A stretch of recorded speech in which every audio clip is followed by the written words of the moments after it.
Hello, welcome to Blossom and Rise. This is your host, Amber Choisella. Hey, how you doing? Hope your day is going well. It is Sunday. I'm filming on a Sunday today, and it is nice and breezy, which is a great relief from the heat that we have been receiving up here in Pollock Pines. It's kind of smoky due to the fires in Yosemite. I guess that's where the fires are coming from. So it's kind of hazy today, but nonetheless, it's been a good day. So today's topic is going to be a little bit different than what I normally go over.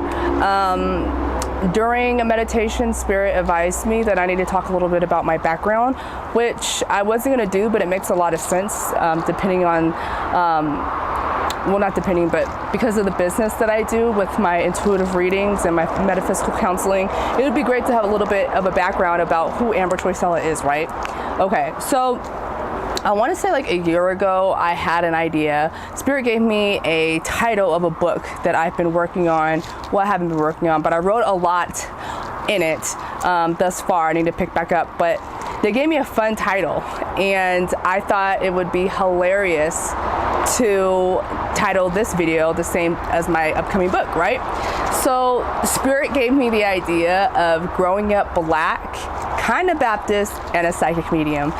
It's funny because those things don't really go together.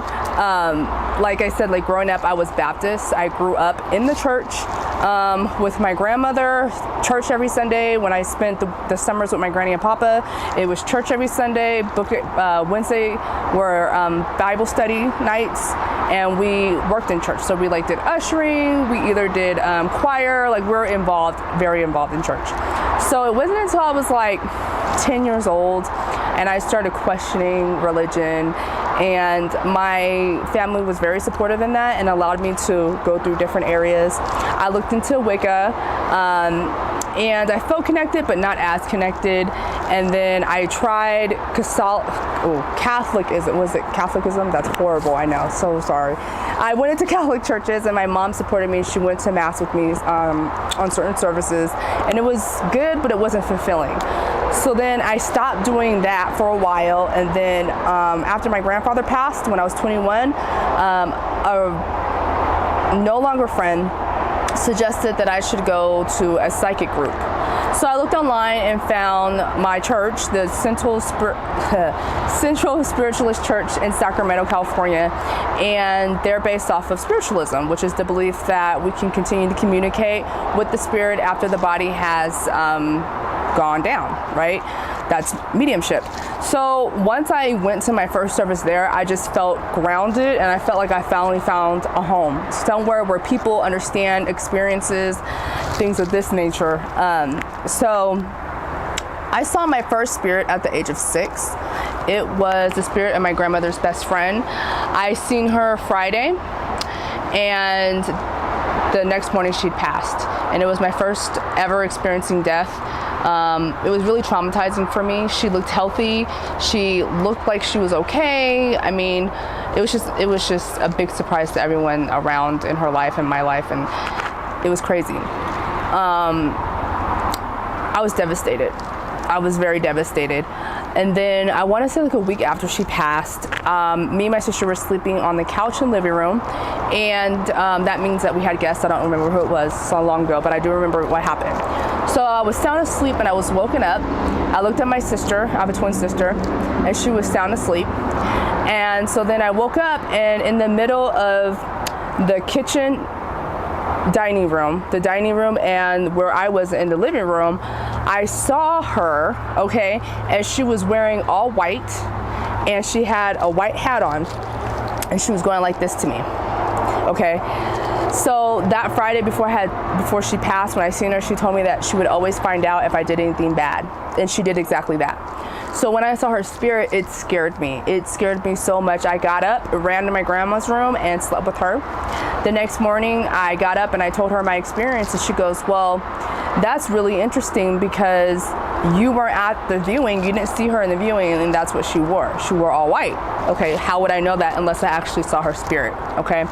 So then after that, I hear voices talking, and I can't quite get what they're saying, so that's clairaudience.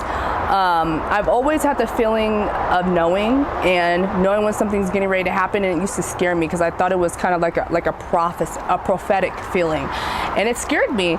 So I asked for everything to be like cut off. So I didn't have anything major happen to me until my grandfather passed when I was 21.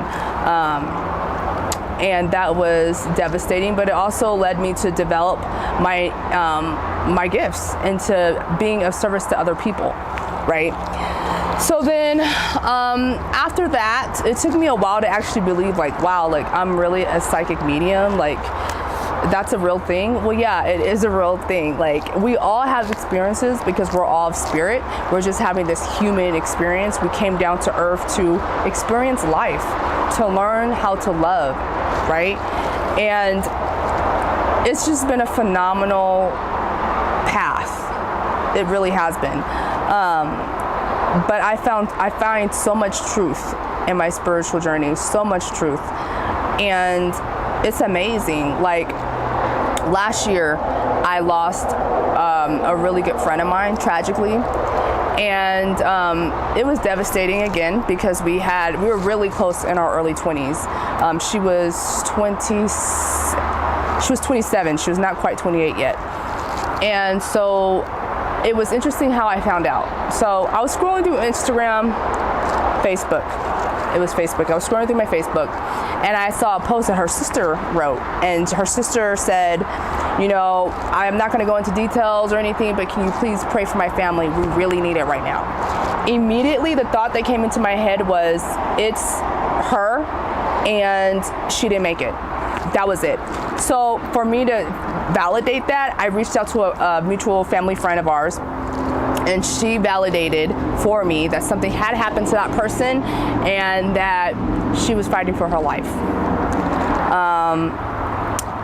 Unbeknownst to me, she had passed that day, actually.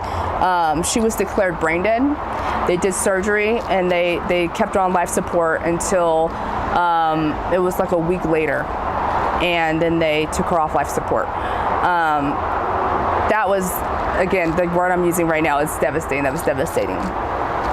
So after that, I had a dream. And in my dream, she came to me, and I was sobbing, crying, and she told me she was just like, can you just listen? Like, I know you're sad, but I need you to tell my sister something. I need you to tell her that it didn't hurt. Please tell her. And in the dream, I envisioned I was in a restaurant setting. It was me and her sister, and we were at lunch talking, and my friend was behind me telling me, you need to tell her this, tell her this. So I was like, okay. I knew her sister, but we weren't close, and so it was like, oh, should I reach out to her? What if I'm wrong? Like, what am I supposed to do here? So her sister actually wrote something on Facebook where she was at the grocery store, and some woman approached her and was like, oh, did you have a sister named so-and-so? Well, she's telling me this, this, and that. So then that was like, okay, that's my opening. So I reached out to her, and I was like, look, you know, can we meet up? I really need to talk to you about something. And so it never worked out so that we could meet up, but I ended up telling her anyway. And when I told her, she goes, you know, thank you so much for that, because I was really afraid that she experienced pain. I was afraid that because she was breathing when the ambulance came, that she felt everything that happened to her. But the funny thing is, and it's not funny, but the saying, when the body experiences trauma, it automatically goes into shock. So you don't feel what is happening to you. I mean, of course, in my situation, that's what happened to me. I got in a really bad car accident, and I didn't feel any of the injuries that I got until after the fact. So the body shuts down into shock, and so that it's trying to figure out what's going on. So no. To come back to the story, she did not feel anything. And so that was validating for me that I actually received a message from Spirit, which was awesome. We all receive differently, right? So I received from Spirit through clairaudience, and that's like, sometimes I hear like audibly in my ear, or I'll get like a phrase, right? It's interesting how we all receive. People see Spirit in 3D, like me, people see them like videos or movie clips or visions. I see visions. Also, spirit will use whatever they can that's familiar to you for you to be able to communicate a message. So for instance, like say my symbol for an apple is something that is strong and sturdy, right? So I would be like, okay, well, I'm getting this. Okay, so this person like really strong and sturdy? Or it could actually mean something like, oh, this person really loved apples. Like apple pie was like their favorite pie.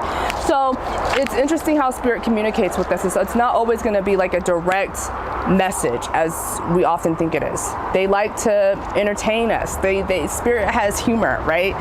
It's really interesting.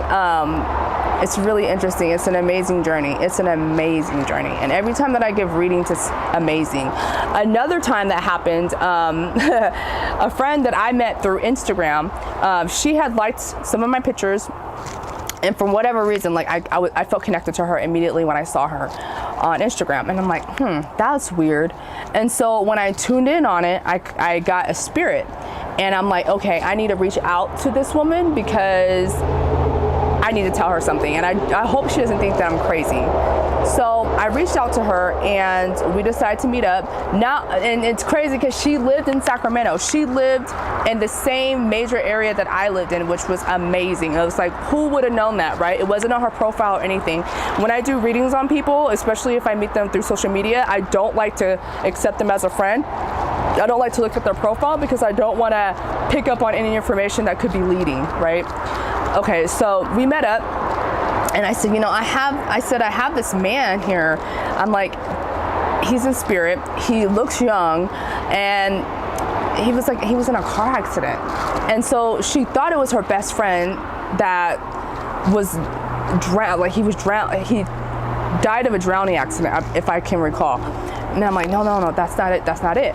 And so when I said his name, he's giving me the name David. And she goes, that's my father's name. And then she paused and she's like, he was in a major car accident when he was a teenager. And I said, what? And I described what I was seeing and how I saw him. And she's like, that's exactly what he looked like. And he's in spirit now. And I'm like, wow, like what are the odds of that? Well, there's no odds. It's because I was being able to communicate what his spirit was telling me to convey to her. Isn't that amazing? It's so amazing. And I'm always like dumbfounded whenever I give messages. Like I'm never like, oh yeah, I know. That's what he just showed me. I'm always like, oh my God, are you serious? Like that is so awesome. Like I'm just as excited. So when I give readings, it's super healing for both sides, for me and for my sitter. And I'm just so excited to just do this work. It's so healing. It's so healing. And it's the second most precious thing that I do besides counseling that I just love to do. And I'm going to be honest, like I'm always anxious before readings because there's always that part of me that skeptic side of me that's like, is this real? Am I really able to do this? What if nothing comes, But when I'm able to just relax and allow information to come through, everything's good. Everything is great. So if you are a medium out there, a psychic out there who wants to be of service to humanity, don't second guess yourself. Continue to do the work. In order for you to develop, you have to practice, right? And just remember, like, you're doing what you're supposed to do. If you're of the light, right, you're doing what you're supposed to do. And that's all we can ask for. So I plan on continuing to write my book. I have a lot written and I don't know how I'm gonna get it published. That's a whole nother story for another time, but yeah. Growing Up Black, kind of Baptist, and a Psychic Medium. That's gonna be the name of it. Don't anyone steal it. But yeah, so that's the topic today. If you wanna know more about my journey, these are just a few stories that I wanted to include in this video. Go ahead and ask me. I'm like an open book. Okay, I love to talk about things that are metaphysical and spiritual of nature, that's of the light, okay? I won't be doing a reading today, but I want to say that I will start doing random readings in my Facebook group, which is the spiritual transformation community. I had to think about that, it's kind of long. So if you want to join the group, go ahead and comment below. Comment below. If you want me to discuss any other topics in the future, comment below. Let me know.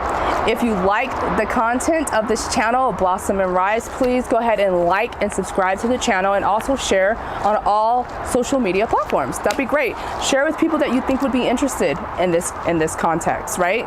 The spiritual and metaphysical of the light discussions, right?